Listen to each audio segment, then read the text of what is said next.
क्या सोच रही हो प्रियंका? दी मैं ये सोच रही हूँ कि फेशियल हमें क्यों कराना चाहिए और फेशियल हमें कब से करना चाहिए। वेरी गुड, बहुत अच्छा सवाल है। चलो मैं इसका आंसर देती हूँ। हाँ। प्रियंका, आपका पहला सवाल था कि फेशियल हमें क्यों करना चाहिए, और आप लोगों का सवाल भी यही होगा कि फेशियल हमें क्यों करना चाहिए। देखिए, पहले का जो जमाना था, तब का जो खान पान था, वातावरण था, हरियाली थी, शुद्ध हवा थी, शुद्ध खाना था, और जो मेंटल स्ट्रेस था वो भी बहुत कम था पहले की अपेक्षा।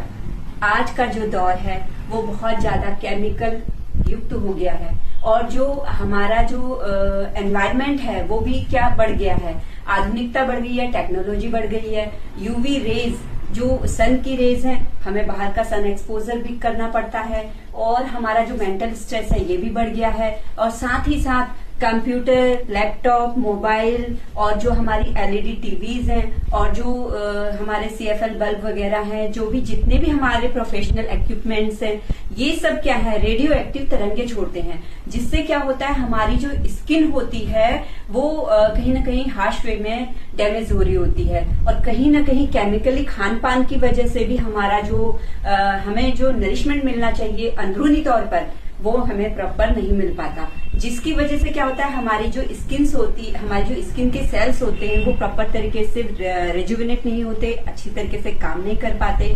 जो नेचुरली एक सही एज में जो हमारा सही जो एक ग्लो आता है, जो निखार आता है, जो प्रॉपर बॉडी काम करती है, वो फंक्शनिंग सही तरीके से नहीं होती, और जिसका साइन क्या होता है, प्री मैच्योर एजिंग। अब प्री मैच्योर एजिंग क्या है? प्री मैच्योर एजिंग है जब आप अपनी उम्र से कुछ ज्यादा ही बड़े दिखने लगते हैं। जैसे कि मान लीजिए आपकी उम्र है 20 या 25 की, लेकिन आप दिख रहे हैं 30 या 40 के, तो ये होता है प्री मैच्योर एजिंग साइन। और इसी साइन से बचने के लिए, अपनी प्री मैच्योर एजिंग को डिले करने के लिए, अपने स्किन की हेल्थ को नरिश करने के लिए आपको फेशियल्स की जरूरत पड़ती है। और ये कोई बुरी बात नहीं है, आप इसको इस तरीके से ना लें कि आप अपनी ब्यूटी को आर्टिफिशियल तरीके से इनहेंस कर रहे हैं, या फिर आप फेशियल लेंगे तो कोई आर्टिफिशियल लुक आपके ऊपर से आ जाएगा। नहीं, ये आपकी स्किन की हेल्थ को रिकवर करता है, आपकी स्किन की हेल्थ को मेंटेन करता है।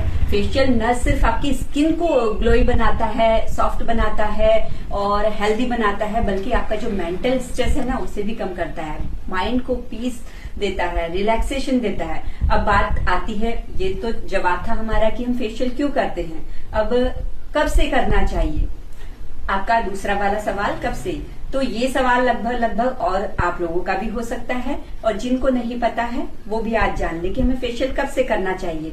देखिए, जैसे मैंने अभी आपको बताया कि प्री मैच्योर एजिंग साइन जब से दिखने लगे, जैसे हमारी टीनेज होती है 16-17 की उम्र, लेकिन उस उम्र में कहा जाता है कि हमें फेशियल्स वगैरह अवॉइड करने चाहिए, हमें क्लीनअप वगैरह या हल्की फुल्की मसाज वगैरह ये करवा लेनी चाहिए। डेफिनेटली हमें ये करवाना चाहिए, लेकिन जब हमारी स्किन पर प्री मैच्योर एजिंग के साइन दिखने लगे, हमारी स्किन में डलनेस दिखने लगे, हमारी बॉडी प्रॉपर तरीके से वैसी फंक्शनिंग नहीं कर रही है जैसा उसे करना चाहिए, तो कहीं ना कहीं हमें फेशियल्स की नीड होती है। लेकिन हमें हमारी उम्र के हिसाब से, हमारी स्किन के हिसाब से प्रॉपर नॉलेज होनी चाहिए, और जिससे भी हम ट्रीटमेंट लेते हैं उन्हें भी ये प्रॉपर नॉलेज होनी चाहिए, और किसी अच्छे जो प्रोफेशनल होते हैं उनसे ही आप ये सर्विस लें तो ज्यादा बेहतर रहता है। आप फेशियल्स ले सकते हैं, लेकिन अपनी उम्र के हिसाब से, अपनी स्किन टाइप के हिसाब से, और अपने डेली रूटीन के हिसाब से। और सबसे इम्पोर्टेंट चीज कि आप अपनी जो स्किन के से रिलेटेड जो भी ट्रीटमेंट लेते हैं, फेशियल लो, ब्लीच लो, डिटेन लो, कुछ भी आप ट्रीटमेंट ले रहे हो, होम केयर सबसे इम्पोर्टेंट होता है। आप वाटर का इंटेक कितना कर रहे होते हो, और आपका मेंटल स्ट्रेस लेवल क्या है, ये सारी बातें भी आपके स्किन के ऊपर इफेक्ट डालती हैं। तो अब आप अगर ऐसा सोचते हैं कि हम फेशियल्स वगैरह लेते हैं तो आर्टिफिशियली उसकी ब्यूटी को इनहेंस कर रहे हैं, ऐसी कोई बात नहीं है, बल्कि आप अपने हेल्थ के प्रति कॉन्शियस हैं, ये तो बहुत अच्छी बात है। आप आज के समय में जी रहे हैं, तो आज के जब सारे इक्विपमेंट्स को यूज कर रहे हैं, हर चीज को यूज कर रहे हैं, तो फेशियल्स की नीड भी बन ही जाती है, तो इसमें कोई बुरी बात नहीं है। आई होप आप लोगों को आपका जवाब मिल गया होगा, आपको भी प्रियंका। यस दीदी।